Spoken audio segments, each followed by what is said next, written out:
Hi, welcome to video number 6 in my series on Introduction to Data Analysis with R. My name is Dave Langer. I am your host. And as always, we'll start these videos with RStudio. And what you'll notice here is that I've ran all of the code through the end of video 5, and that's up in displayed here, as you can see over here in the plot section. Now, what we discovered in video 5 was the de facto method of validating that our model is going to be accurate on data that it's never seen before, because that's essentially the point, right, of machine learning. I'm going to build a model using historical data, the idea being that historical data will give me a probabilistic ability to predict the future in the form of new data as it comes in, either to your data warehouse or your IT system or in your log files from your website or whatever it may be. And what we found was that tenfold validation, tenfold cross-validation repeated 10 times, which I have right here, is the best place to start. And then we went through and we used our data and we figured out that for us, the best way to properly estimate, well, I should say to properly estimate, the best way that we can estimate our error rate on unseen data, that is, in the particular case of the Titanic competition, the test data set, is through using threefold cross-validation performed 10 times. Right, and we saw this at the very last end of the video, right here, where we can check out the results, and you can see that the accuracy was essentially the lowest. Because what we also found was that our current set of features that we determined are best based on our data analyses were a small subset of these over here: title, p-class, family size, and parch. And, oh, excuse me, I'm wrong. Scratch that. What we found was that our best our best model was actually p-class, title, and family size. My bad. RF7 was one of the later random forest iterations that wasn't as good as RF5. RF5 was the best. My apologies on that. Okay, and what we found was when we actually submitted that to Kaggle, we actually scored 79.426%, whereas the best cross-validation accuracy that we could find was, the closest match I should say, was around 81%, which is indicative of a little bit of overfitting, right? Our random forest on our training data is actually a little bit better at predicting training data that it hasn't seen before, as exemplified by the cross-validation folds, versus what it is, how good it is at actually working with the unseen data or the test set. All right. Now, that's all great, but what we want to do is we want to do better, right? Because as we saw, 79.426% on the competition leaderboard isn't a very good score. It puts you about somewhere in the middle of 3,000 teams. And if you're anything like me, you're going to find that morally repugnant, because you want to be better. You want to be maybe not necessarily the best, maybe the best, but you definitely don't want to be middle of the pack, right? You want to be towards the top. So, to that end, this video is going to be another exploratory modeling / feature engineering session so that we can see if we can get better than that. Now, if you watch the videos that I suggested, I think it was in video 4, regarding decision trees and random forests, you'll know that decision trees are an extremely powerful machine learning technique.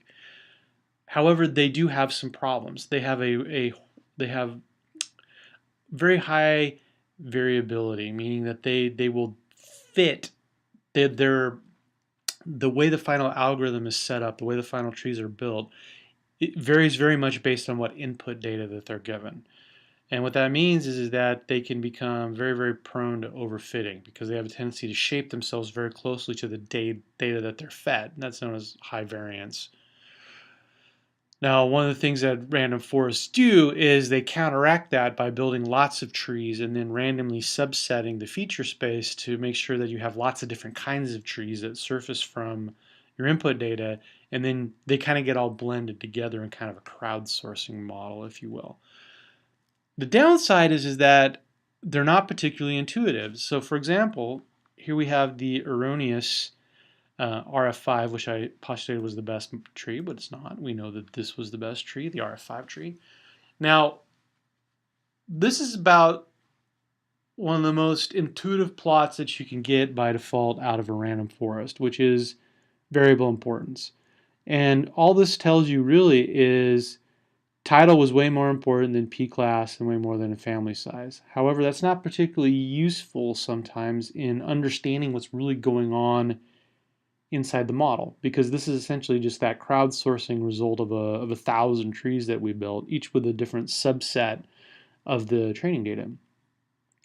Now, in the real world, what you'll find is that this alone oftentimes isn't good enough, because either you yourself want some more insight into what's going on with the data, what are the patterns in the data, or you may need to explain to somebody else, for example, maybe some partners that you work with in a business context who aren't as familiar with data and data science as you are. And this won't help them a lot. They're going to want something a little more detailed. And that's where just going back to plain old decision trees can potentially be helpful. And that's what we're going to do in this video. We're going to look at our features and the way they're being manifested in the trees using a single decision tree. Okay, so let's get started. So the algorithm in question is known as CART, capital C, capital A, capital R, capital T, and the standard package that you use in R for CART trees is known as rpart. So we're going to use two libraries today, rpart and rpartplot, because rpartplot gives us the ability to actually create a graphic of the tree that's a little more intuitive and useful from a visualization perspective to understand what's going on in the tree. If you don't have rpart installed, you can just uncomment these two lines of code and run it. Or you could also, if you're using RStudio, you can use the packages UI, which I've demoed several times before in this video series. So let's load up those packages. Now, this is important because as we go through our exploratory modeling and feature engineering, we're going to go ahead and use threefold cross-validation repeated 10 times. Because what we found in the previous video is that it's a reasonably accurate way to determine how well our model will perform on unseen data. It isn't going to be perfect, but it's going to be pretty good. So for example, we know that based on the random forest algorithm in particular, given the random seeds that we were using and the features we were using, that we were about 2% high. So when CV came back, came back with 80%, we would expect that we would actually score on the Kaggle leaderboard somewhere around 78% or so. And it's just a rough estimate. So that gives us a nice little framework to say, hey, are our feature engineering efforts actually building us better models or not? So what I'm going to do here is just create a quick and dirty little utility function for actually performing the threefold cross-validation repeated 10 times. And this is exactly the same code that we saw previously in video 5, so I'm not going to drain it. The one thing I want to point out is this right here, is that we're still using the train function from Caret. And as always, don't hesitate to use the help system. And you'll notice that instead of method being rf, our method is now rpart, which essentially tells the train method, hey, train me a cart tree, not a random forest, which is great, right? But we're able to reuse essentially all the same code basically except for this one little part. That's the power of Caret. And you heard me be a fanboy about Caret in the previous video, so I won't repeat that. Okay, so let's just go ahead and run that code so that we can create our function. Okay, now let's go ahead and just start with the features that we got from our best random forest, right? Which are p-class, title, and family size. And what I'm going to do is I'm just going to create a vector. And remember, don't hesitate to help system. So I'm combining a collection of string values into a vector and cramming that into a variable called features. Now what that allows me to do is I can actually use that to slice and dice a data frame. So here we're just saying, look, grab the data.combine, which is our big data frame. And if I pull that up here, we can see this is the original features and then some stuff that we've added, right? These are the features that we've engineered over time and added. And grab the first 189 rows, which corresponds to the training data. Just grab me these particular columns and cram that into a new data frame called rpart train1. And now I can use my handy dandy rpart CV function to actually run my threefold cross-validation repeated 10 times in parallel because I'm using the do-snow parallelization package. Thank you very much. And what I'll do is I'll feed it in the training data. I'll reuse the RF labels that I already have from a previous video because it's basically just a vector of ones and zeros, survived or not. And then you'll notice that I'm reusing the control object, the control.3 object, that we created in the previous video because it already is configured for caret. And if you remember, that is the output of what is known as the train control function from caret, which essentially just controls the nature of the computation that we want in the train function. Specifically, we set up threefold cross-validation repeated 10 times with indexes. We provided it. We created our own stratified collection of indexes so that we know that we have good distributions of survived versus not survived across all of our folds. And I won't drain that because we talked about that in video 5. Okay, so I can just go ahead and run that. And what will happen is that, whoa, oh, well, you know what? It'd probably help if I did this first. Okay, I'm going to run those 2 lines of code. There you go. And I'm going to run this, and it'll take just a second because training an individual tree is extremely fast. In fact, actually using parallelization for this particular computation is probably not needed, but I just wanted to illustrate how you could, use the code that we've seen in previous videos and wrap it up in utility functions.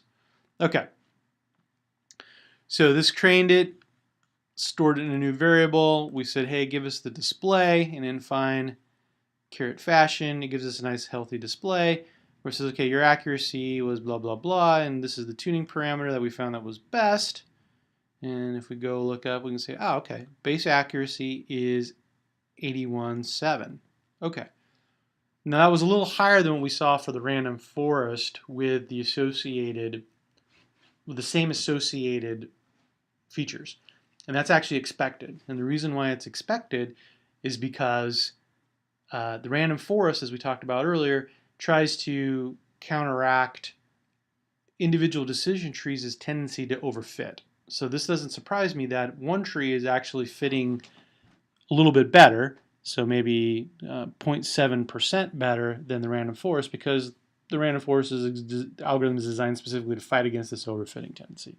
But this gives us a good baseline, right? It says, okay, look, given the best features that we found with our random forest, we ran through cart, this gives us our baseline values. So if our feature engineering makes this number go up, ideally that means that our final result when we submit to Kaggle will also be higher as well because it means we've engineered features that release more information. It allows the tree to find out the patterns in the data better and then therefore is a more accurate model. Okay. Now this is where trees become really handy, right? So we can plot it. And as always, PRP. So PRP is from the rpart.plot package that we talked about, and it plots a tree in a more attractive manner than what you would get by default. So for example, actually let's do this, right? So you could just actually put this in on the command line, and it'll give you a representation of the tree. It's all textual. This and this are exactly the same if you know how to read it, but I prefer this. Hopefully you do too. Okay, great. So let's take a look at it. So basically, what we're seeing here is a very simple tree, and at the top it says, look, if your title is Mr. or other, because if you remember, our title has potential values of master, miss, Mrs., Mr., and other. And if the answer is if your title is equal to one of these two things, we go down here and we predict that you perish. And what this shows down here is the relative counts. So what this is saying, look, you know what? Out of all of the records that I saw that had this being true or yes, 451 of them perished and only 91 of them survived. And unfortunately, based on the data that you presented to me, I can't figure out any better way to slice and dice this bucket of records than this. So essentially, if you're an adult male, you perish. If you're one of those folks that has some other title that doesn't map, you perish. And that's the best I can do. Okay, well, based on our visual analysis, we know that it's not a particularly shocking result, because especially for folks, for adult males in third class, the survival rates were pretty abysmal. So this kind of makes some intuitive sense. Okay, let's go down the other side of the tree now for everybody else, which essentially is basically all females and male children. Okay, and the next test is your p-class equal to 3? Now, this is the no branch and this is the yes branch as identified here. Everything to the left is always going to be yes, and everything to the right is always going to be no. So if you're not in third class, you survive. And that's particularly interesting because what we can do is combine these two things to logically infer what this bucket is. This bucket of records here is first and second class, male children, and females. And we know from our visual analyses already that that actually is pretty accurate. The vast majority of them survived. So the tree says, look, I can't get any more fine grained than this, but you know what? This is pretty accurate. So you know what? If you're in this situation, I'm just going to say you lived, and the accuracy is going to be very, very high, right? Because essentially I'm right 168 out of 177 tries. That's pretty good. Now, if you're in third class, and so essentially by definition, this branch is essentially the remaining bucket, which is male children and females that are in third class. We go down here, and the next thing is if your family size, and these get abbreviated unfortunately by the PRP function, but they're still relatively intuitive. You can tell what's going on. If your family size is 5, 6, 8, or 11, you perish. If not, you survive. Okay, well, that's interesting. And then you can say, okay, look, if your family size happens to be 5, 6, 8, or 11, I'm right 100% of the time, because every single record in this bucket of male children and females in third class that happens to have one of these 4 family sizes, they all perished. So it's 100% accurate. And okay, I mean, it's not surprising based on our visual analysis, where we thought that, well, larger family sizes tended to have a higher, a lower rate of surviving. So that's not surprising. And then over here we say, okay, well, if you're not one of these family size buckets, then you survived. And we can see here that this isn't super accurate, because we're getting 83 out of 136 total correct. So I mean, it's not terrible, but it's not good. So this is extremely interesting, and I've used that term I don't know how many times in this video series, but if you don't find stuff like this interesting, then arguably data science may not be the best path for you, because it's all about data analysis, really. Machine learning is such a small portion of the actual workflow. But why this is interesting? Well, I put this in the comments for posterity. So 4 things really come out as interesting to me anyway when I look at this. So first of all is that the titles of Mr. and Other are predicted to perish at an overall accuracy rate of 83.2%. And that's interesting for a couple of reasons. One is that this is a very blunt pattern. If you were a male, if you're an adult male or you had the title of Other, you died. Period, end of story. But it was still 83% accurate. And so what that tells me is, first and foremost, is that, wow, there's a lot of adult males that perish. We already know that. But it also tells me that there may be some opportunities here for some feature engineering to further slice this out, right? Because this is all the classes put together. So it doesn't matter if you're an adult male in first class or you're an adult male in third class. We just predict that you perish no matter what. And that's probably not really going to jive with it doesn't jive with our visual analytics, because we know that in first class in particular, yes, you had way higher survival rates if you're an adult male than you did in third class. But this blunt tool is essentially just saying, nope, you perished. So there's some work we could potentially do there to improve our accuracy. Second, and we already talked about this, these folks over here, so male children and females in second class, they get predicted correct with 94.9% accuracy. There's probably not a lot of work to do here. It's probably not worth our time with that level of accuracy. If you're in a Kaggle competition and every little extra tidbit of accuracy or RMSE or whatever the metric is that you're using, every little bit of increase in those metrics counts, then yes. But typically in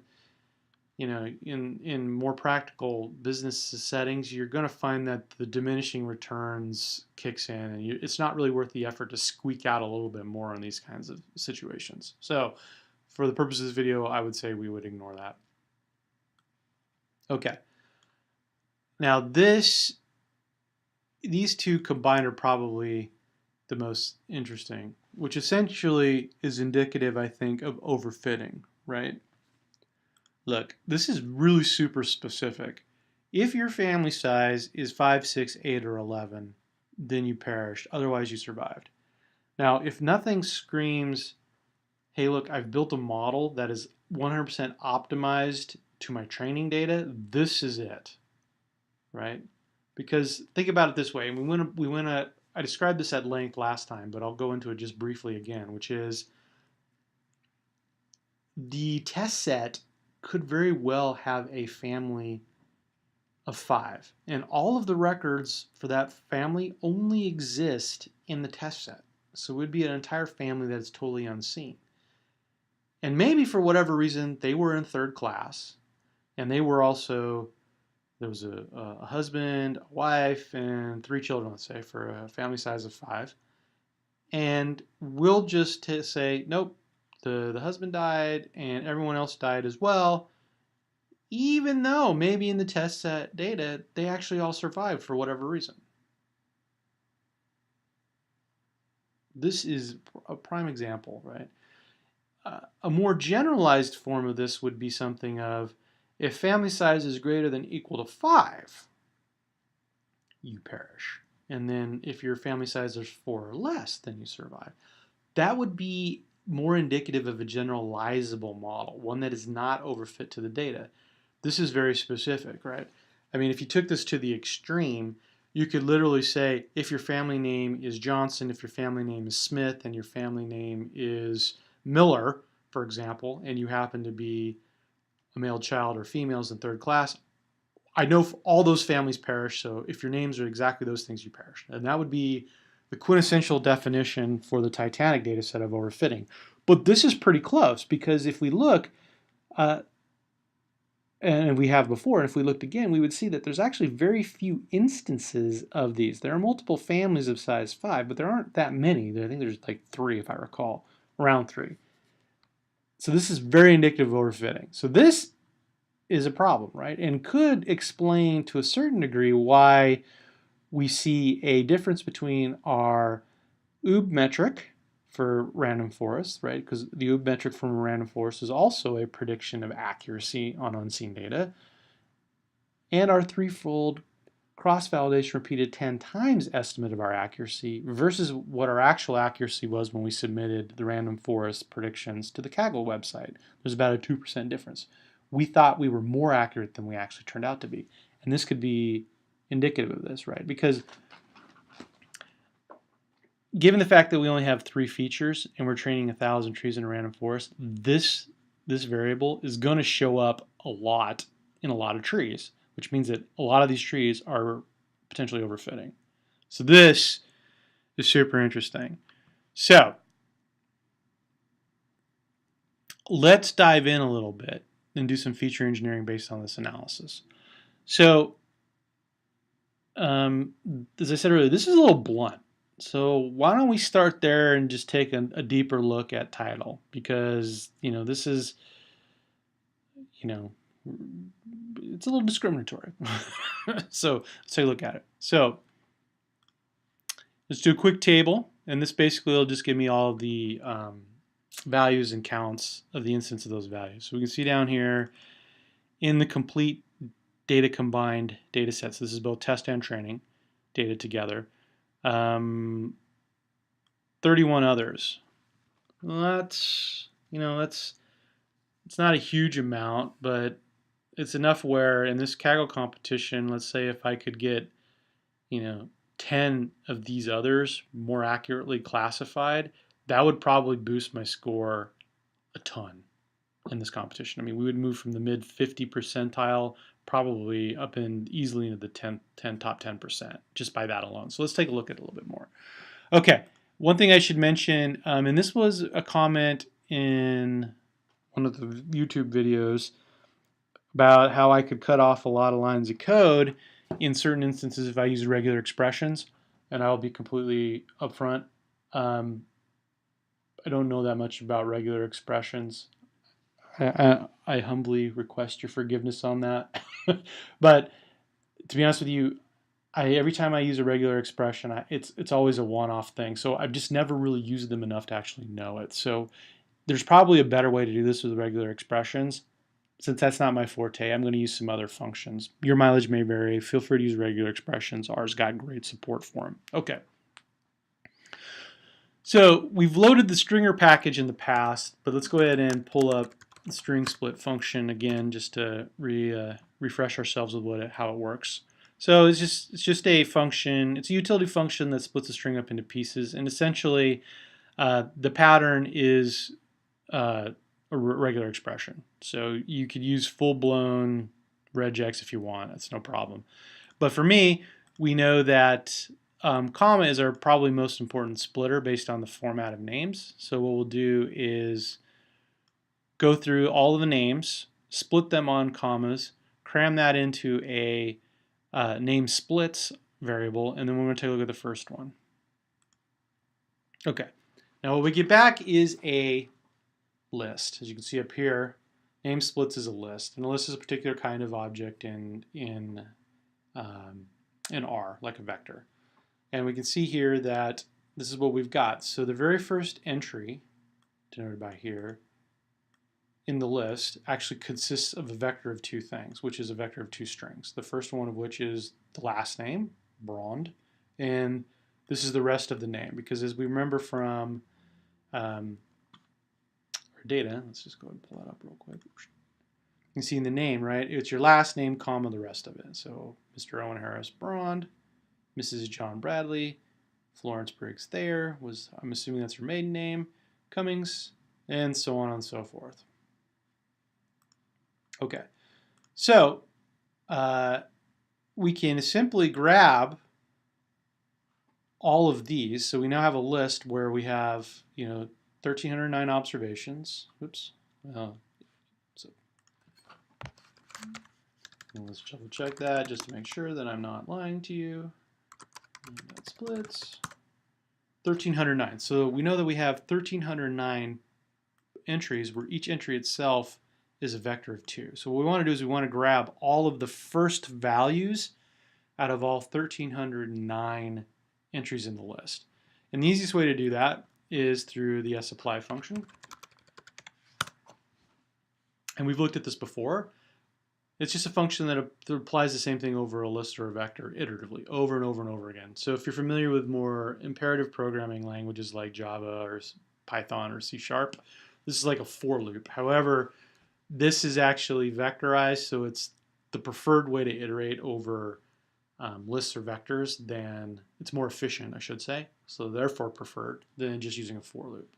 Okay, and what we're telling the sapply function is take in the list, name.splits, and apply the indexing operator to it, and then pass every time you apply the indexing operator to each individual element in the list, so each iteration of the sapply would be just these two things, grab me the first one, and then cram the results into a last name. So what that should give me is a list, a vector of character arrays that is 1,309 elements long. And if we run that, you can say last names. Yep, it's character. It's a vector from 1 to 1,309 of character arrays, right? So bronze, Cummings, Hyken, Futurel. Great. This is exactly what we expected. Sweet. Now we can just, that may be potentially useful. Now you heard me just go off about how you don't, if you had your logic based on last names, that would probably be the quintessential definition of overfitting in this particular application. But hey, we did the work to split them out, so we might as well keep them around just in case they're useful. So we'll just cram all those last names back into our data.combined. Data frame as a column, feature named last.name. Okay, great. So we got the last names. Now let's do it for titles. Now if you can see over here, the title is this thing right here. So what we'll do is we'll use sapply again on the name splits using the index operator, but this time we're going to want the second element, which is this thing right here, right? All 1,309 of these. And then we feed that into string split, and we say split on the spaces, right? Because we got a space here, you got a space here. So great, right? We split them up. And then what we do is, if we actually take a look at, let's do this just to show you what's going on. Okay, so as we expected, right, we've got everything split out by space, right? So here we had 3 tokens essentially separated by spaces, Mr., Owen, and Harris, and you got Mr., Owen, and Harris. This thing here is an artifact of the fact that we started with a space, so it's almost like the null right before it is the way to think about it. So to grab the title, we now know that we have to grab the second thing. And this is what we've got here in this line of code, where we say, look, you know what, use sapply again, got the name splits, the new name splits, because I've overridden the old name splits with this new one, because I don't need it anymore because I saved the last names here. So take the name splits, apply the index operator, give me all the second things, and that's my titles, right, which will be all of these things here. And then I can do a unique on this to actually find out what are all of the actual unique titles that exist, right? Everything that we threw into that bucket of other, what was it? Okay, and now we see a pretty long list, right? So we've got the things that we're used to, Mr., Mrs., Miss, and Master. And those are the ones that we've been playing with and we all know and love and are highly predictive. But here's a bunch of other ones that we didn't really do anything with. So we have Dawn and Reverend and Doctor and Mademoiselle and Ms., Major, Lady, Sir. Oh, I'm sorry, this is Madame and this is Mademoiselle. Sorry, obviously I'm not French. My apologies. Colonel, Captain, that's interesting, Jonquier, and Donna. Or Donna. Okay, so I won't drain this, but what this means is that, so Dawn and Donna are honorifics male and female, respectively, typically Spanish. Sir and Lady, obviously that's more in the English tradition of, not surprisingly for the Titanic, of nobility, gentry, that sort of thing. Major, Colonel, Captain, those are all military designations. Reverend obviously is a designation for a Protestant religious figure.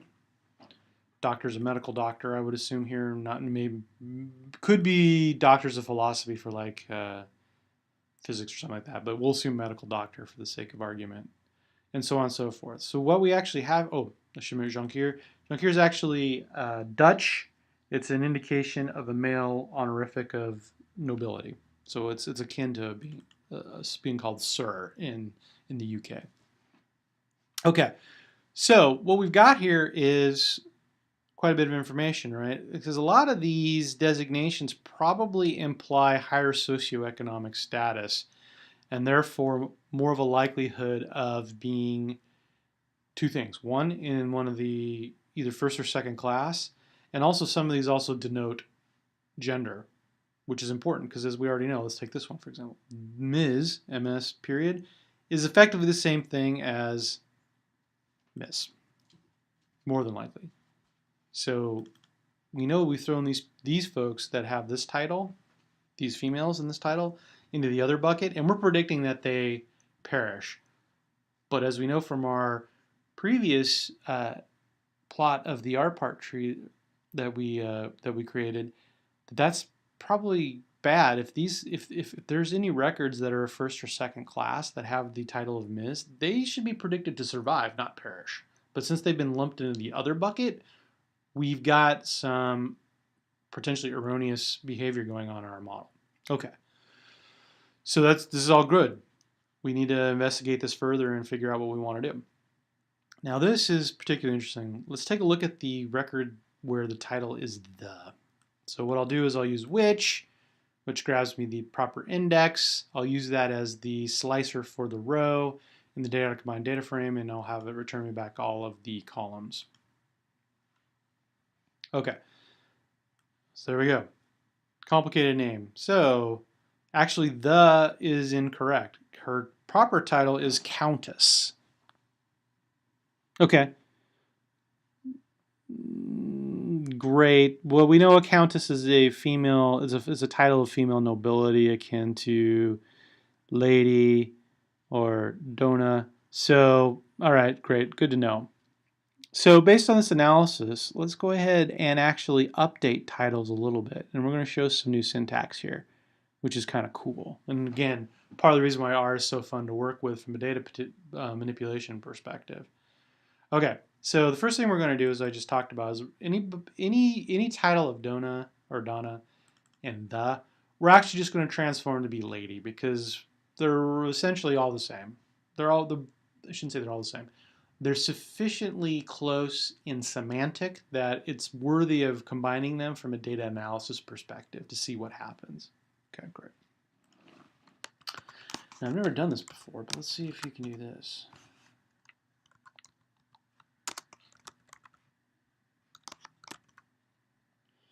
Okay, you can't actually do help on %n. So, to the interwebs.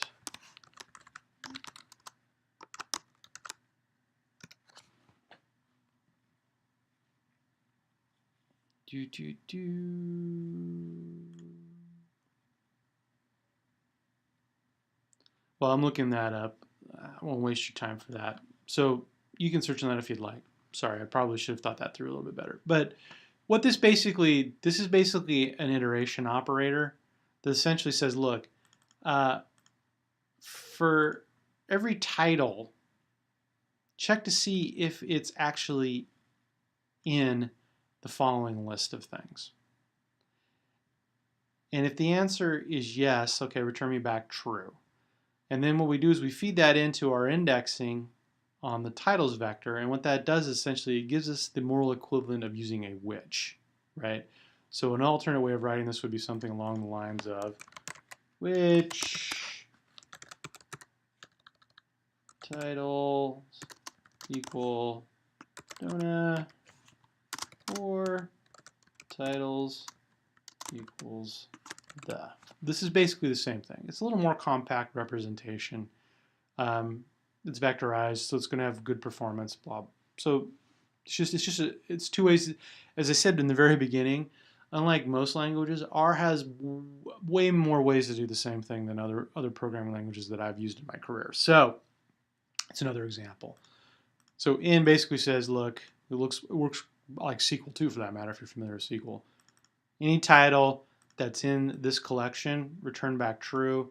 We then use this logical to index the titles and then update lady. So what will happen is any place in the titles vector where we have Donna and they will be replaced with lady.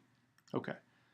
Likewise, we're going to do the same thing with Ms. and Mademoiselle. We're going to make them both Miss because that is the closest semantic bucket given our current understanding of the data. We're also going to take Madame and update it to be Mrs. because those are effectively the same. And we're going to take Jonquier and Dawn, or Jonker. I'm not sure how you pronounce that. If there's any Dutch viewers, I apologize if I'm butchering the pronunciation. Make those Sir. And same thing for the military. We'll just combine them all and say you're an officer of some sort. Okay, now we run all that and then we can do a table and we should see a reduction, right? So you can see before,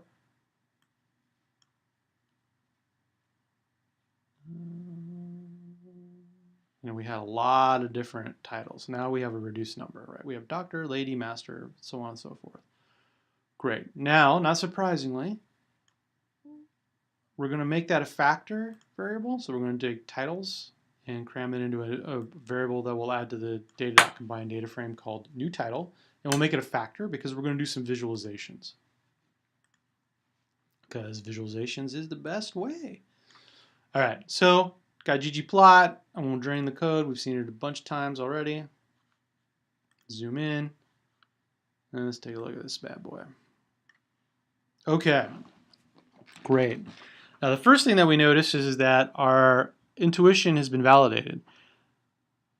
Officers being a reverend, being a noble of some kind, or a medical doctor, that's our assumption right now, probably implies higher socioeconomic status, which is reflected arguably in the fact that we see no records in third class. Even further reflected, where we see no nobility in second class, but we do, or military officers for that matter, that's interesting. And then reverend is here, and we see a doctor as well. And when you go over to first class, interestingly, there are no reverends at all, but you see all the rest of them. Sir and lady and doctor, they're all officers that are all present in first class. Now, the next thing that we'll notice is that ladies 100% survive.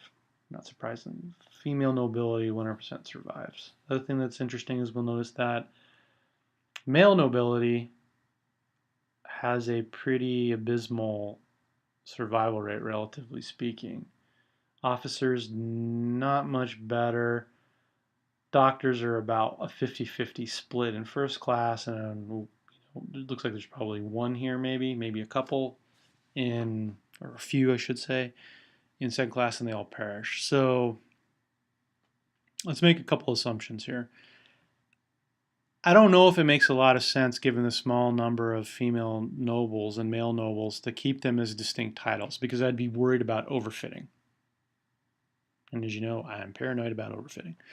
So I'm wondering if we should just cram these into Mrs., because as you'll see here, Mrs., predominantly survives, so it's not a big stretch. And as we saw from our cart tree, if you're already a female in first class, we predict you survive anyway, so we can reduce that bucket. We can get rid of that bucket and just say, look, if you're a female noble person, then you're going to just be considered the Mrs. title, which is starting to look more and more like the bucket for, hey, you're an adult female and you're most likely married, so we'll stick you here.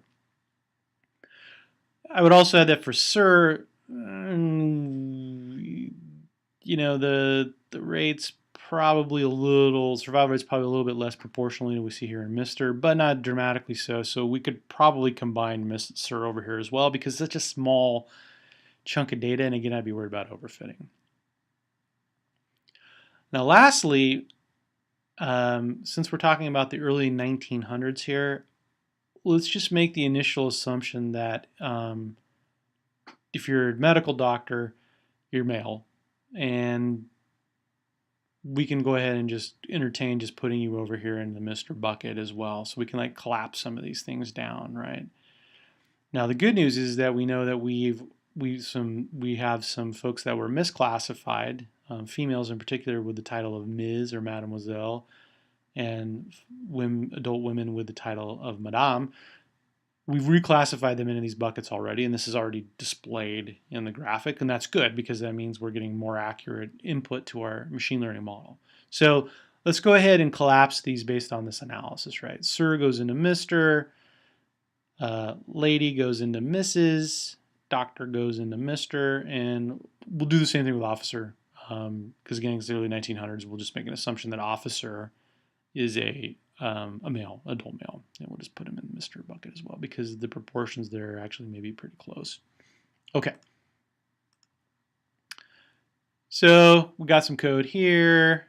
I use the which, to grab the indexes, and then we update them to Mrs. We won't drain that. We've seen that lots of times before. Same thing here with titles for doc and river sir, officer, we grab all those. It says this big or statement, give me all the indexes where any of these things are true, and then update all of those indexes to Mr. And we'll just go ahead and visualize real quick once again using ggplot2. Okay, so here's our new and improved new title variable by survival rate. And first blush, based on everything we've seen, nothing earth-shattering. What we've done, though, is an iterative refinement that hopefully will pay off with an increase in accuracy because we're not sledgehammering everyone into this other category. We've done some analysis, we've applied some semantics and meanings to the pattern and data and adjusted our input accordingly. So as such, let's go ahead and grab the new titles, and instead of the old title with P-class and family, and just rebuild yet another cart tree so that we compare it to the first one that we built. And we'll go ahead and run that. Oh, looks like I got some extraneous stuff down here in the command line. Get rid of that. And as we saw last time, so this is, I think, the same exact tuning parameter that was found to be optimal. And we were at 81.7, as I recall, from the first run. And this one shows 82.8. So that's an increase of over 1% in accuracy, which is good. That's really good. Let's just double check that just to make sure I'm not lying to you. Yep, there it is, 81.7%, and we're now at 82.8. So, very simple change, and we got a 1% boost. Now, I would argue that based on our previous example, this is going to be real.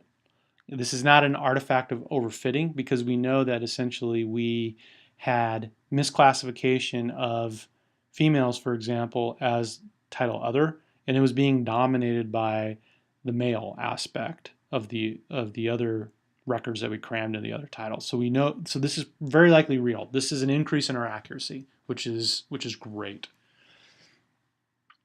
Now let's double check the resulting logic that is generated from the tree by using the rpart, by plotting the rpart tree, sorry.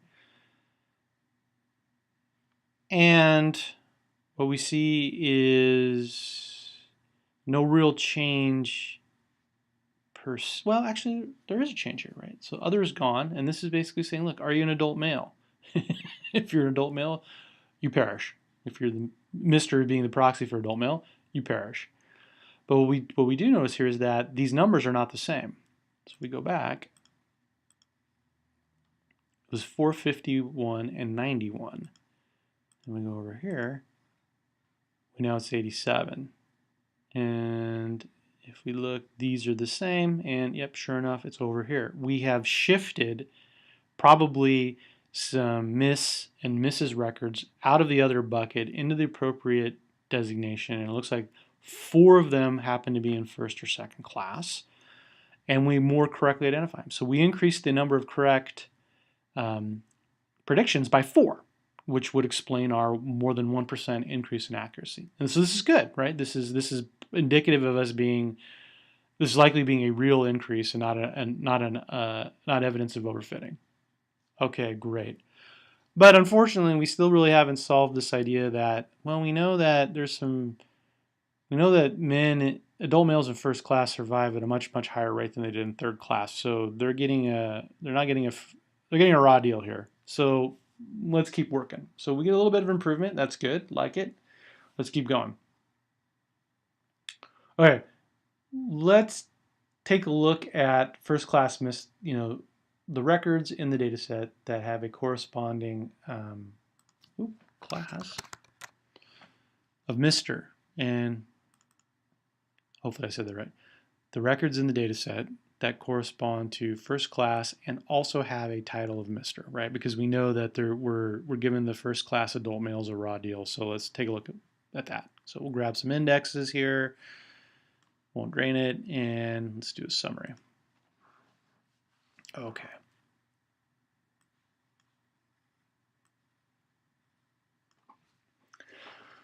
All right, so these are all of the males in data.combine that have the title of Mr. in first class, which you can see here is indicative of the label of none, because those come from the test records that are at the end of the data.combined data frame. Okay, so there's 175 total records. How much of that? What, 110, 120 of them are from the training set. Only 55 are from the test set. That's about right. About 1/3 total. Okay. Names. Oh, this is interesting.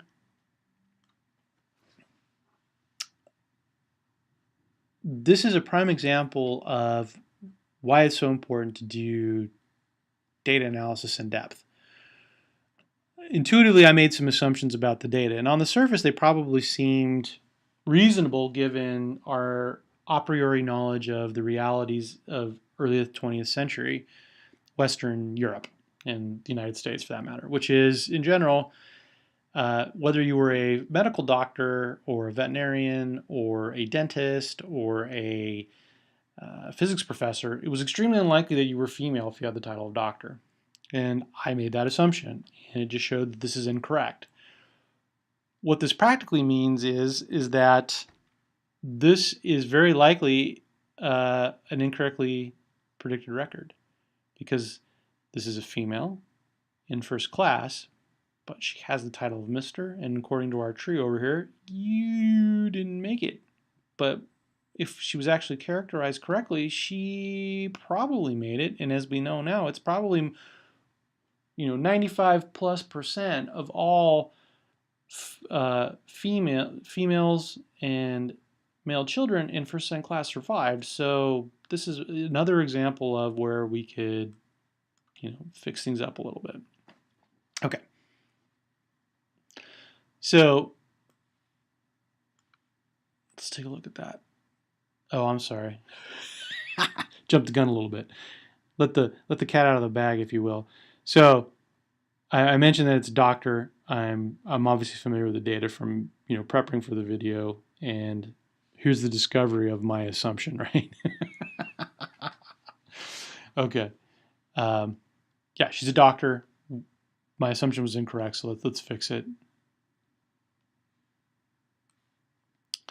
And then let's also say, look, you know what? Let's just double check to make sure that there aren't anyone else in the data set that is actually of a sex of female but has a master or Mr. title. So let's correct my biased assumption here on the gender of folks with the title of doctor, and then let's make sure that I didn't make any mistakes anywhere else. Okay, so we updated the one record, and then we also well, actually, I should say this. What we did is we applied another piece of logic that says, look, if your title is Mr. and your sex is female, we'll make you a Mrs. That's another assumption, by the way. But working with the data set, sometimes you have to go through iterative amounts of assumptions and corrections to get to a reasonable data set. And this just double checks to make sure that we're not missing anything else. And with a length of 0, we know that, in fact, at least right now, Dave didn't make any mistakes regarding whether females are in the right title bucket or not. Okay, good. My apologies, that didn't go as smoothly as I envisioned. But the code is there and it's relatively intuitive. Okay, so let's refresh the data frame now because we need to get rid of that record because that record was erroneously included in our first class males. So, or excuse me, our first class misters. So let's rebuild, let's refresh the data frame to be correct.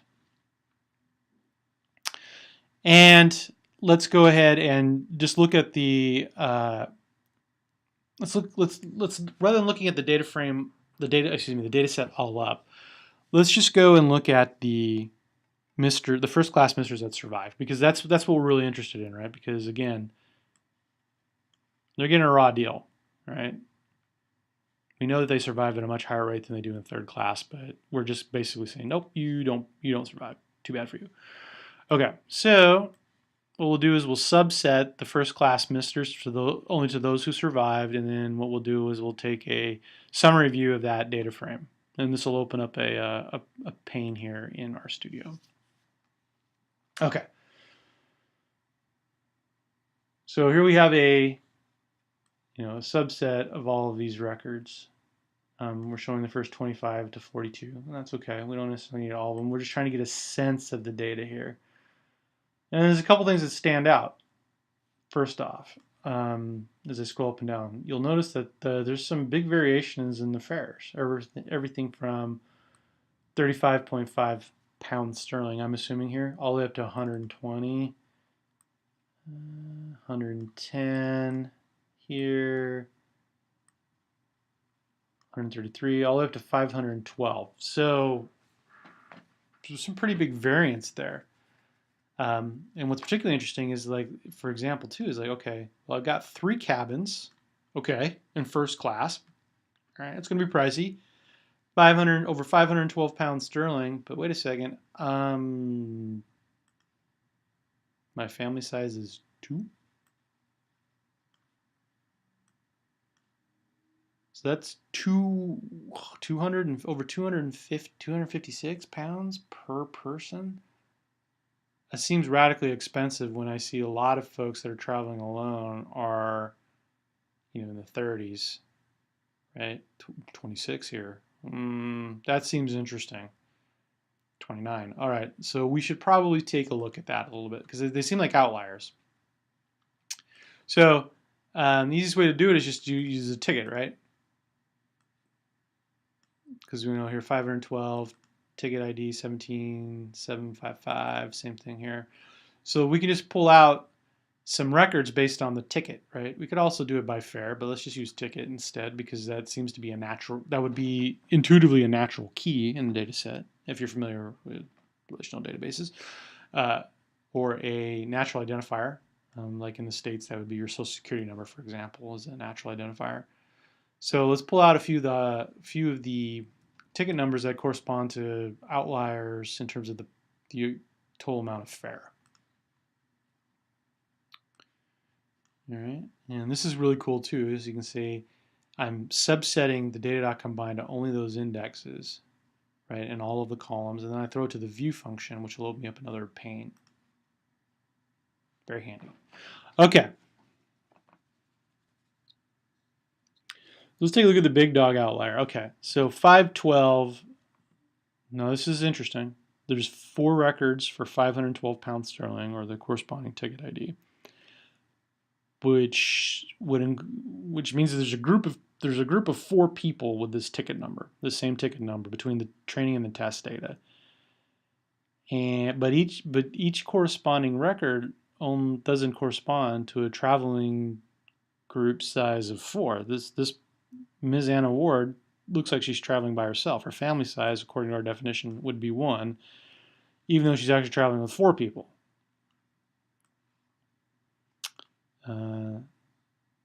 Same here, right? Mrs. James Warburton Martinez Cardeza is traveling with a parent or a child. And, oh, there you go. So she's 58, and this is probably her son here because he's traveling with a parent or child. She's obviously older. They have the same last name. So she's probably his mother. He's an adult male, he's 36, and should be about 20 when he was born. So it seems pretty reasonable to assume that this is a mother-son relationship here, and that would correspond to what we see here. But then the last person is Mr. Gustav J. Dusser, and he's traveling by himself. So, given that, and when he's got a completely different cabin, so these guys are actually traveling 4 cabins. So it looks like literally this may be manservant to Mr. Thomas Drake, maybe like his valet, maybe, and Miss Anna Ward may be the lady's maid for Mrs. James Warburton Martinez Cardeza.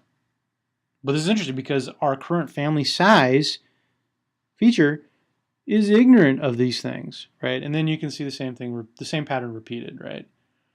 Well, maybe not. So we got 1, 2, 3, 4. Family size of 4. So this would actually correspond, right? Our family size is actually accurate. So we've got 4 folks traveling in 2 cabins. Master, so young man here, male child, probably the mother, father, and daughter. So maybe the children are staying in one cabin and maybe the adults are staying in another cabin. That would seem, I used to went on travels with my family when I was a kid, that would seem reasonable. Okay, but the core idea here is interesting, right? We have data, we have information in the data that isn't actually released by our current features, which is this idea of, well, there's actually 2 ways to think about groups of folks on the Titanic. One is in these SIBSPA and Parch relationships, which we embodied together as family size, and which we saw was more predictive than Parch or SIBSPA separately. And now we probably know why they were more predictive, because it overfit to our data, right? This is evidenced by this thing here. But there's also this other grouping, which is it's by tickets. Okay, let's do that. Let's take a look into that a little bit more, right? Oh, another thing we should talk about, the code's reminding me of this, is that, hey, I wonder if first-class males have a tendency to survive based on their fare, right? Because you'll notice here, every one of these folks survive, except for this one who was in the training set, but she's Mrs. in first class, so we'll predict that she survives. And there's 1, 2, 3 misters in here. And we know that with our current model, we would predict these guys perish, but in fact, they actually survived. So maybe there's some relationship with fare, possibly here, because these are all high fares. Maybe higher fares are indicative of higher survival rates for adult males in first class. So off to ggplot2. And we'll see here something we haven't seen before, and which bears a little bit of discussion. So we're using a density plot. And a density plot is really, really useful for numeric data to visualize over the range of values how they fluctuate in terms of their density. And let's get really specific here. Okay. So what this shows us is that, let me talk about the color coding first and foremost. So here we have the color coding. So pink is you perished, green is you survived, and blue is none, which corresponds to our test set. Because what I have here essentially is all of the data plotted out. And what this shows is consistency amongst all of the designations: survived in the training, perished in the training, and the test set, which is the vast majority of values for first class misters are in the range of 0 to 100, right? So fully, you can see the density here, right? This is essentially, just think of the area. The complete area under the green is 100% of all of the misters in first class that survived. All of the area under the pink is 100% of all of the first class misters that perished. All of the area under the blue, well, purplish blue, is 100% of all of the first class misters that are in the test. And what you're typically looking for in these diagrams is bulges or ideally clean separations. For example, all of the first class misters at the $500 fare or 500 pound, fare range survived, which we know to be true because we just saw that in our table view. So this would be indicative of potentially a signal in the data that says, ooh, 500. However, we know that if you actually wrote or if your tree created a branch specifically for this, it's probably overfitting. What you'd want to see is something like, hey, if your fare is over 350, you're likely to survive. That would be a more generalized kind of rule in your decision tree. But what this shows you is that in the test data that we've got more density out here in this, 125 to 225 range than we do in the training data. And in particular, most of the training data we have in this range is that males perished, and that could be highly useful for training the model. It could not be. But what I'm thinking though is that, look, we know that these fares are identical for everyone in the party. So I'm wondering if actually what may be a better way to think about this is, what's the average fare? Right? So unlike modern airlines in today, where if you had 4 people traveling in your party, you'd have 4 distinct tickets, and each one of those tickets would have a distinct fare associated with it. Here, everyone has essentially the same ticket, and everyone's fare is just grouped together. So this is not actually accurate. They didn't pay 512 pounds for Anna Ward to travel. They paid some fraction of that for Anna Ward to travel. Now, more than likely, are they paying? Is an 11-year-old boy an equal portion of the 120 as his mother, who's a 36-year-old adult female? Probably not. However, figuring that out would be a non-trivial exercise and maybe potentially highly predictive, by the way, but beyond the scope of this video series. So what we're going to do is we're just going to do a simple normalization to say, look, we're going to divide all of the fares by the number of people traveling on the ticket and just get the average fare and see if that has any predictive power at all. So let's write some code to do that. So the first thing we're going to do is we're going to create a feature based on the fact that there are multiple passengers traveling with the same ticket. So we'll have a feature called ticket party size. This will be the corresponding group measure that is analogous to family size, which is the combination of Parch and SIBSPA, but this will just be, hey, how many people are traveling on this ticket? Now, for a lot of instances, the number is going to be 1, just like in a lot of instances, family size is 1, because there were lots of people traveling by themselves on the Titanic. That's not going to change. Next thing we're going to do is we're going to create a feature called average fare, which is what we just discussed. And to help drive our logic, we need to get the unique tickets, right? Because basically what we need to do is we need to say, look, out of the 1,309 total records in training and test, there's a finite number of unique tickets. And what we need to do is we need to iterate through each one of those unique tickets and then grab all the corresponding records out of the data set in turn and process them. So this grabs us the length of unique tickets. So if we do that, right, and say length of tickets, 929. Okay, so there's 929 unique tickets out of 1,309, which confirms our logic and our understanding, which is a lot of people traveled alone. Okay, so because of the nature of this logic is pretty complex, you could have created a function and then used one of the apply functions to do this, but I just used a simple for loop. Probably not the most efficient way to do it from an R computational perspective, but it's pretty simple, mainly because we're also worried about maintaining state here across these new things that we've created, these new features that we've created. So that is just easier in my mind to use a for loop. Your mileage may vary.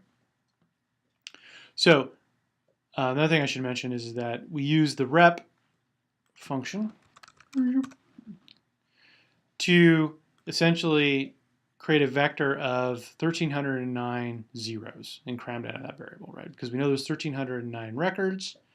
We're going to have a instance of this feature for every record because that's how you train a machine learning model. And we'll start with a count of 0. We know that's actually not going to be true. We could have started with a count of 1, but 0 works just as well. Same thing with average fare. We need 1,309 average fares, and we'll just start with a numeric variable of initial numeric value of 0.0. Okay. So what this outer loop controls is saying, look, go through every single instance of the ticket vector, which we know corresponds to the distinct ticket values, right? 929 of them. So this outer for loop will repeat 929 times. Grab me, for I equals 1 to the length, 1 to 129 times. And the first thing we do is we say, okay, give me the ticket that corresponds to the current index. So, let's say we're on the 5th iteration of the for loop. Grab me the 5th unique ticket value out of the tickets vector and cram that into the current ticket temporary variable. Okay. Next, we say, okay, great. What are the indexes in our data set that correspond to the current ticket? And we use which we've seen many times before, to do that, right? Get me all of the indexes in data.combine where the ticket is equal to the current ticket that we're investigating in this iteration of the for loop. Okay, great. Current average fare is also pretty easy, right? All I need to do is grab one of the fares, because as we saw over here, right, all the fares are the same, 512, 512, 512, 512. So just grab me the first index from the data, from the party indexes. Use that to index in data.combined. Grab me the fare, right? So this would correspond to maybe Anna Ward's index of 259. Grab me her fare, 512.3292. And then divide it by the length of the party indexes. So in Anna's case, that would be 4, because we know there are 4 people with the same ticket number. And that would essentially divide her fare into fourths and gives us our current average fare. Okay, great. So we have the base information that we need. How many people are traveling on this ticket? And what is the average fare for all the people traveling on this ticket? So the inner loop here then iterates through all of the indexes for the current party based on the ticket number and updates them, right? So for example, in Anna Ward's case, there will be 4. So this loop will be iterated 4 times. And we'll say, okay, the ticket party size of the index of the current party. So let's say in Anna's case, this value here would correspond to 259. Update ticket.party.size index 259 with the length of the party, which in this case would be 4 for Anna Ward. And then additionally, update the average fare. Okay, so let's just run that code. Hopefully that was a reasonable explanation of what's going on here. Okay. So if we pull up data.combine, let's close these for the sake of argument. For real estate, I should say, not sake of argument. Okay, great. So ticket party size, cool. Let's see, can we go to let's see if we can go to 259 just to verify that our logic is correct. Ms. Anna Ward.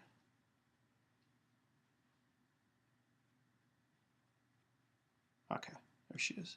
Ms. Anna Ward. And Ms. Ward for 128. Great. So our logic works, right?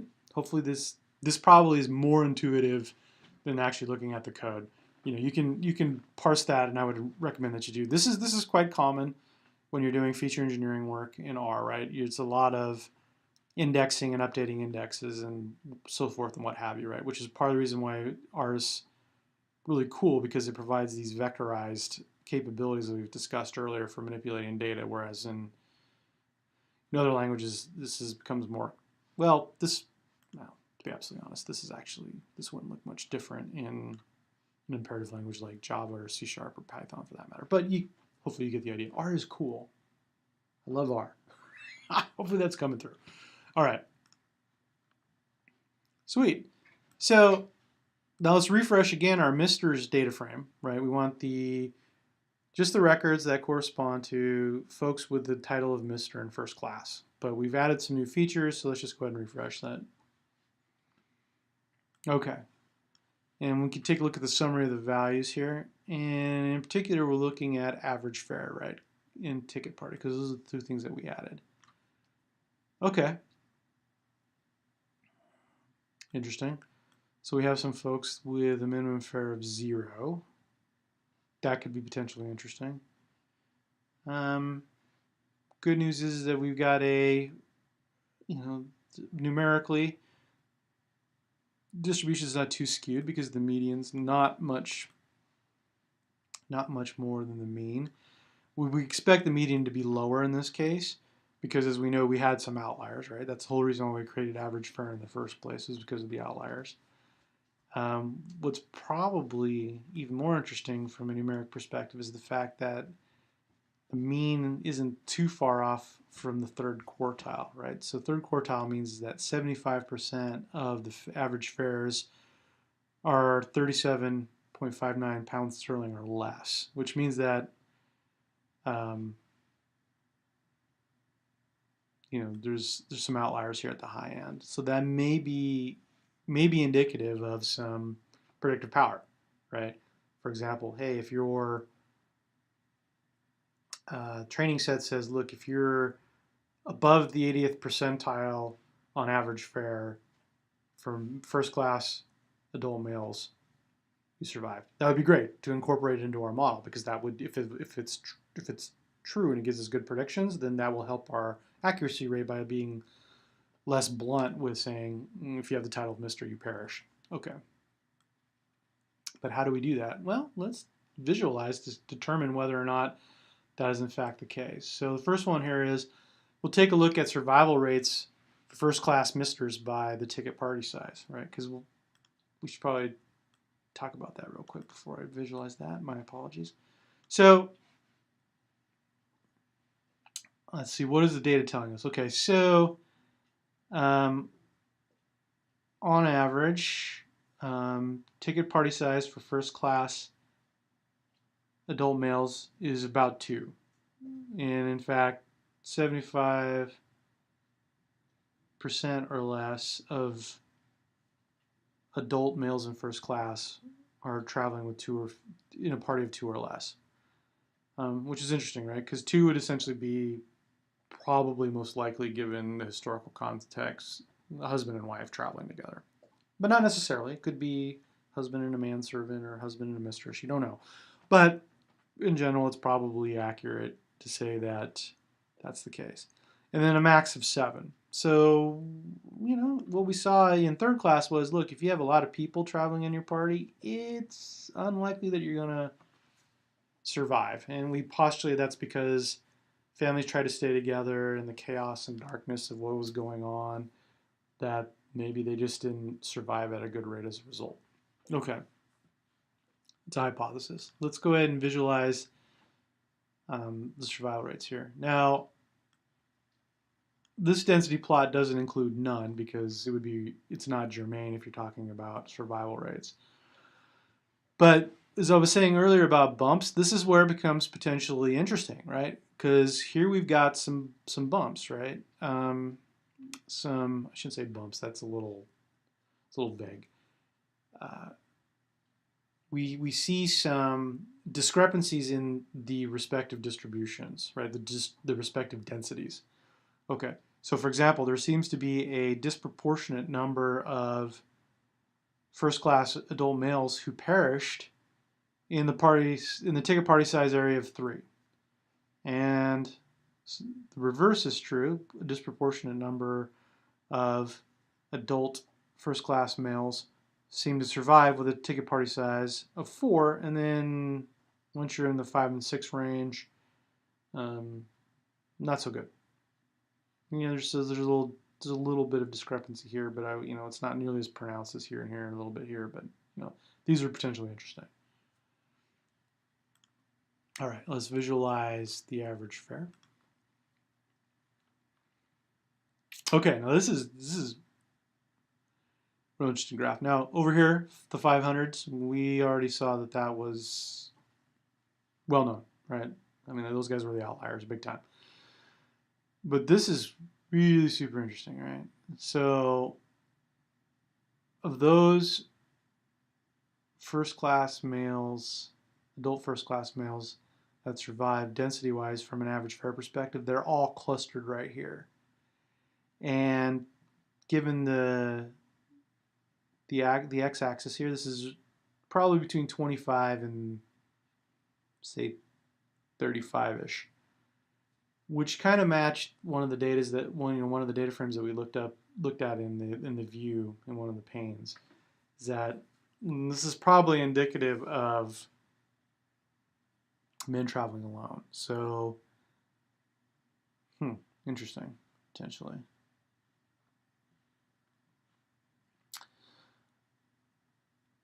But that also brings up another point, which is, okay, this corresponds to what we know for average fares for adult first-class males traveling alone. So intuitively, you may hypothesize that, look, there's a high correlation between ticket party size and average fare.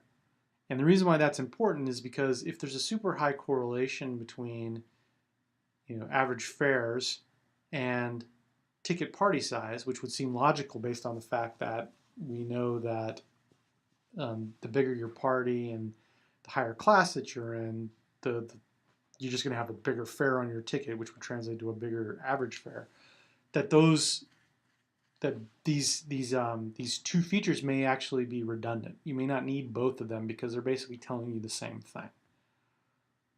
But given the fact that this is super interesting, this big spike here, and that these three artifacts here are particularly interesting, we should probably find that out. We should probably see, look, because ideally these things would be uncorrelated at all, because that would give us potentially more information that we could feed into the machine learning model for it to make better predictions. But if they're highly correlated, we just want to use probably one or the other and not both, generally speaking. Okay, so we got our hypothesis, which is the ticket party size, or conversely, average fare, is highly correlated with the other. So let's just do a quick summary on that all up on average fare,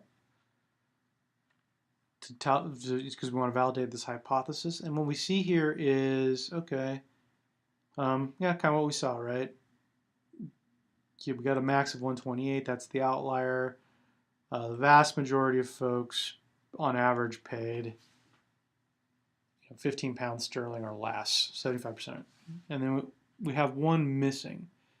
So we should probably fix this one missing value up, because it's going to, dealing with it being an NA is more trouble than just fixing it. So let's go ahead and find out that missing value and fix it up. Okay, so as we've seen before, we can use the isNA function, and don't hesitate to use the help system.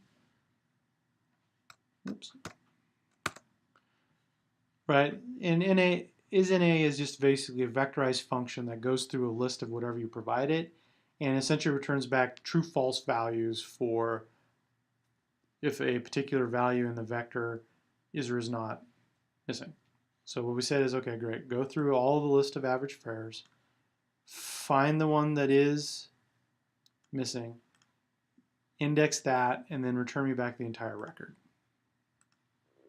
And we do this because we want to know a little bit about the characteristic of the record in question. So This is the record for the one NA value for average fare, which would of course correspond to an NA value for fare, for Mr. Thomas Story.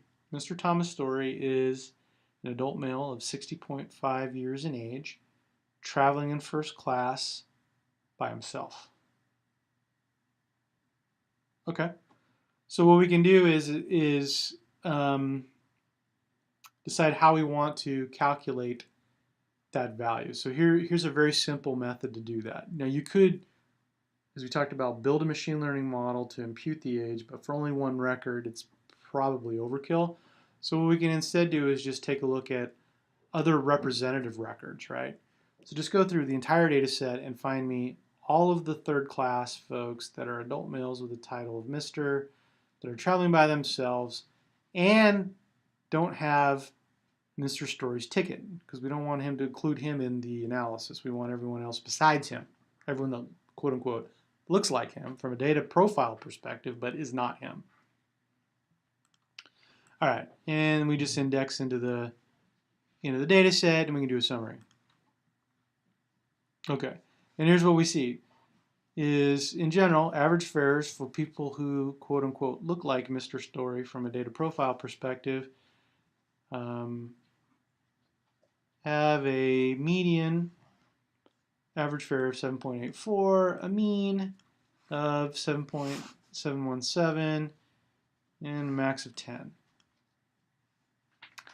Well, looking at that, I think it's reasonable just to use the median, mainly because the mean and the median are pretty close, and it's a little bit higher than the first quartile. So I'm just arbitrarily choosing the mean. You could use median. You could use the mean if you wanted, but I'm going to say the median, mainly because it's a more robust outlier. So that's the only reason, really. So what we can do here is say, okay, we made a decision to just use the median value for folks that have the same data profile as Mr. Story, and we'll just update Mr. Story's average fare to be 7.840, which is the median. Pretty simple. And by the way, this thought process you use this all the time for these types of scenarios where you're having missing data. And this is mainly because, and I mentioned this before in a previous video, oftentimes in a business context, you just can't go back out and get the data because it just wasn't recorded and there's just no practical way to get it. So you have to infer it somehow. So this is a very common method of doing it. Now, I should mention that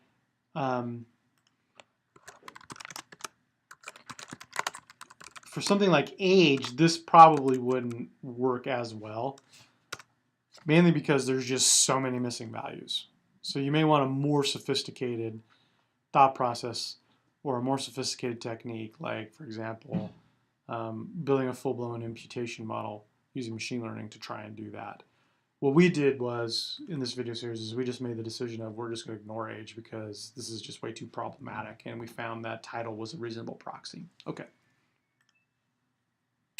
All right, so great. Now we have all of the data that we need to do our correlation between the number of people traveling on a ticket and the average fare. But one of the things that I wanted to illustrate, although it's not technically required in this particular example, this is a good thing to know, so I'm going to do it anyway, is that it's often beneficial to normalize the data. And you may use this for a number of reasons, not the least of which is the machine learning algorithm that you've chosen to use in a particular scenario may require it.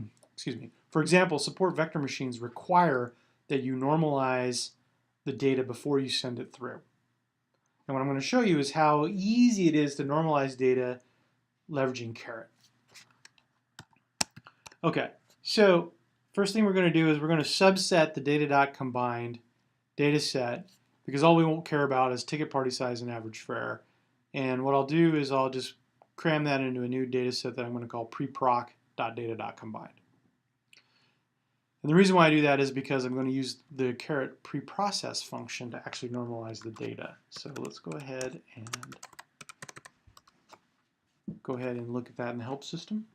Okay, so preprocess is an awesome feature of Caret. What it allows you to do is take your data and pre-process it using a number of algorithms.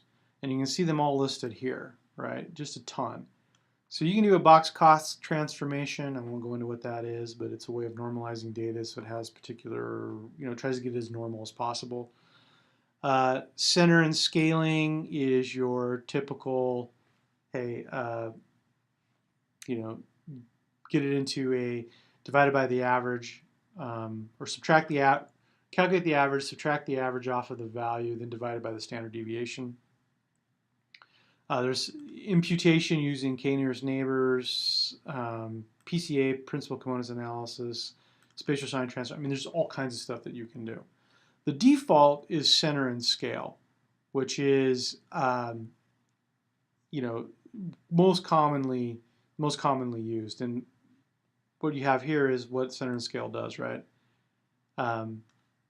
So the center subtracts the mean of the predictor's data, and then scale divides it by the standard deviation, right? So if you're familiar at all with statistics, this is essentially how you normal distribution. It's almost like the z-score, essentially. Okay, but this is really super powerful because what it does is it puts all of your numeric data into a similar kind of scale. So how you invoke preprocess is you pass it the data set that you want to use to train preprocess. Essentially, this is the way to think about it. You have to call the preprocess function to train a model to execute what you want done. And you tell it what kind of model you want it to train. And we just wanted to do a center and scale. And that returns back an object, and we store that in preprocess. Okay. Then, as we saw before with random forest, you use the predict function with the trained preprocess model, quote unquote, feed it the data, it'll execute the logic and return back the results. And I just store those in the postprocdata.combine variable. So let's go ahead and run these two lines of code real quick. And if you look at preproc combine, it's kind of what we expect, right? Onesies and twosies and various pound sterling amounts. And then if I run this line of code, and we look at post-process, now we see a much more normalized set of data, right? So example number 8 is 1.62, and we see here, 5. Yeah, that's probably way beyond the pale. Here's 14. 14 is a 7. 2.725, right? So that gives you some more idea of, rather than absolute values, it gives you a relative value of how above or below the the core variance of the data this particular value is. And I'm not a statistician, and I'm being vague for a reason, because I don't want to be incorrect and I don't want to steer you in the wrong direction.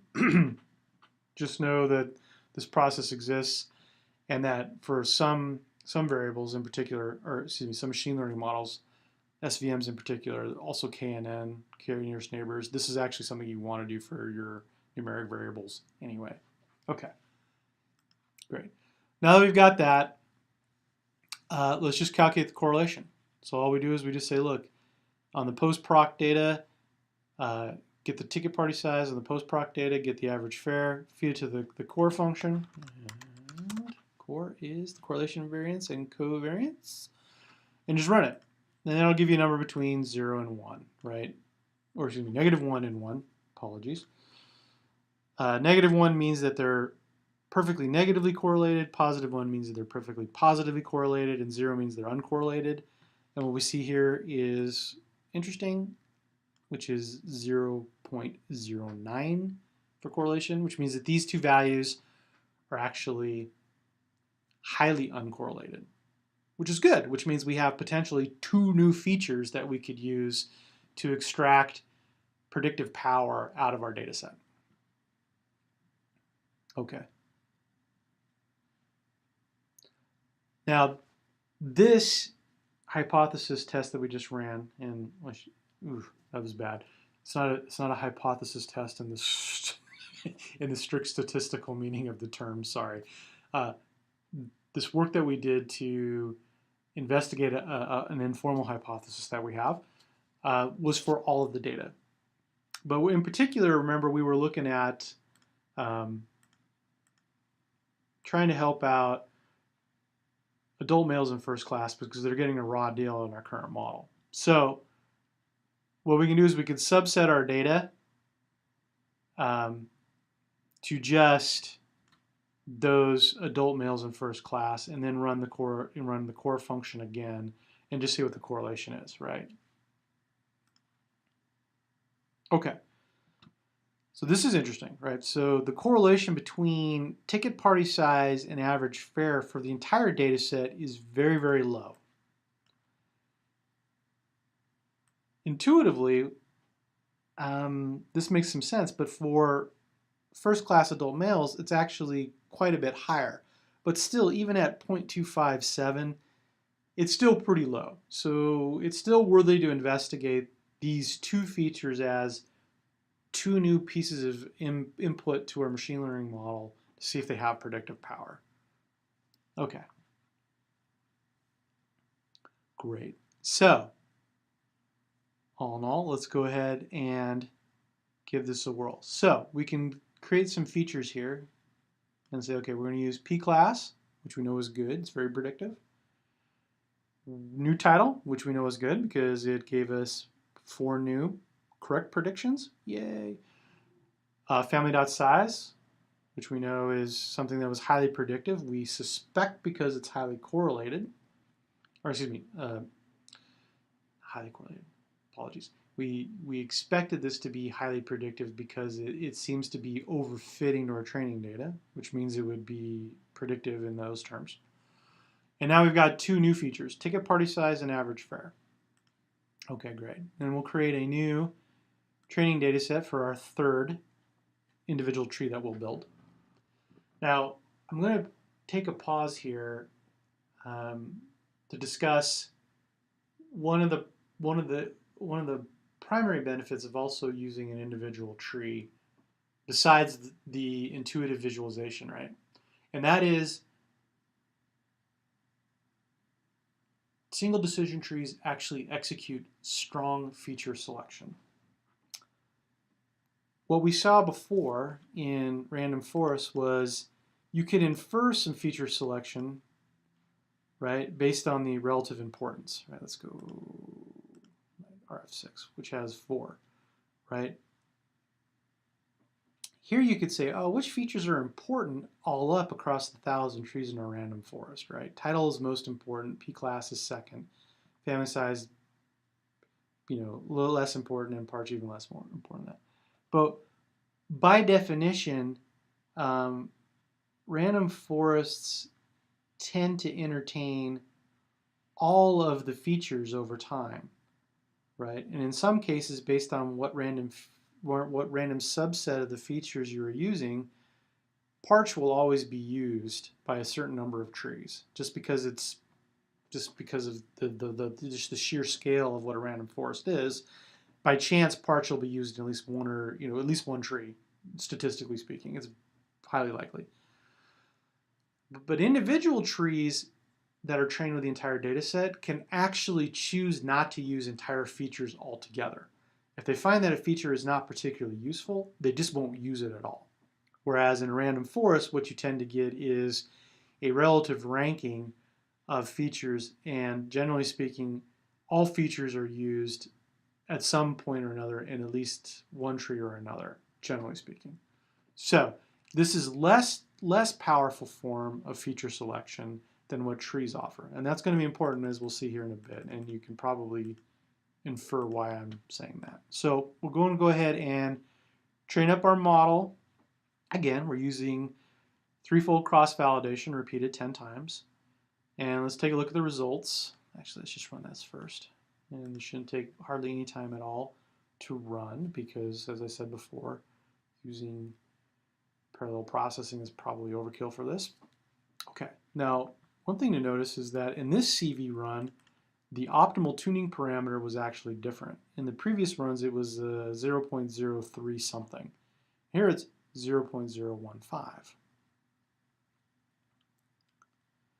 And we can see here that our new model is even more accurate than our old model. And what we're looking at here all up is approximately a 2% increase in accuracy from what we saw at the beginning of the video with running an R-part tree just on our initial 3 features. But let's take a look at the plot of the tree to see what happened. Okay, now this is why I went into the big long dissertation on feature selection vis-a-vis random forests and R-part trees. Because what you'll notice is that family size is no longer there. What we see now is actually something that's ostensibly quite a bit better, right? Rather than checking whether you're a specific value of family size, we now have more generalized decisions which says, look, is your ticket party size greater than or equal to 4.5? Is your average fare greater than or equal to 8? That's more generalized. So in theory, what this tree is showing is that it is less likely to overfit to the training data and more likely to be useful for unseen data because it's finding, rather than very specific patterns, is your family size 5 or 8 or 11, and saying more generally, hey, if you have a lot of people on your ticket, that's probably indicative that you didn't survive. Or if you paid a lot for your average fare in third class, then you probably survived. Okay, so this is pretty interesting. Let's take a go back and look at the last tree that we presented. So we had 451 and 87, 9172. Let's go to that. Oh, so we got an extra one over here, which is correct because remember we had a adult female with the title of doctor misclassified as Mr. So that's good. So we got another increase in accuracy here based on our cross-validation, based on the training set. And this went down a little bit, but we can see here that we've got a little bit more differentiation, right? So essentially at base, unfortunately, we have not achieved our goal. If you have a title of Mr., if you're an adult male, we predict you perish. We still haven't found the silver bullet to make this more sophisticated. It's very blunt. Okay, but if you're a first class male child or a female, we predict that you survived, and the percentages are just getting better and better. So this is maybe even close to 96% accuracy, maybe. Well, just eyeballing it. Okay, but if you're a male child or a female and you're traveling in third class, now we say, okay, if you're traveling with a big party on your ticket, right? If you're essentially, basically what this is saying is if you're 5 or higher, because we know that these are not decimal numbers, they're integers, so it's probably 5 or higher. If you're 5 or higher, you probably perished. And that makes sense to me, right? Rather than saying 5, 8, 11, if your family size is 5, 8, or 11, but if it's not 7, if your family size is 7, you survived, this makes more sense, right? Which says in general, if you were a big family traveling in third class, you probably, or a big party, I should say, traveling in first class, you probably didn't survive. That makes some intuitive sense to me. Reflexively, if your average fare is greater than or equal to 8, you probably survived. Also makes some sense to me, mainly because maybe this is indicative of let's say individual people traveling in first class may on average have paid more for their fares potentially. I don't know, we'd have to validate that with the data, but it seems like that could be intuitive. Whereas if you're a larger family, maybe the economies of scale pushes your average fare down, maybe, but then you would probably be over here.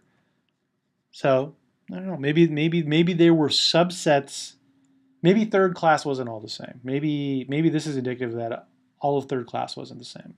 Maybe there were upper level or better quality accommodations in third class that maybe gave you a little bit of an edge in survival. That's entirely possible. And without investigating the data, we really wouldn't know, to be honest with you. But I think this is a good place to stop for this video because this is quite exciting, right? We've engineered 2 new features based on our cross-validation. We've experienced a 2% increase in accuracy. And we've also generated some trees that we now see are likely to be a better predictor for unseen data because they look like they're set up to generalize far better than our initial model. So I will wrap up here. I think this will be pretty close to the end of the series. I think the next video will probably wrap up and actually do a submission and see where we end up on Kaggle with the result of all of this work. Until then, hopefully you enjoyed the video and you're finding this useful in your own work and your own pursuits. Until next time, happy data sleuthing.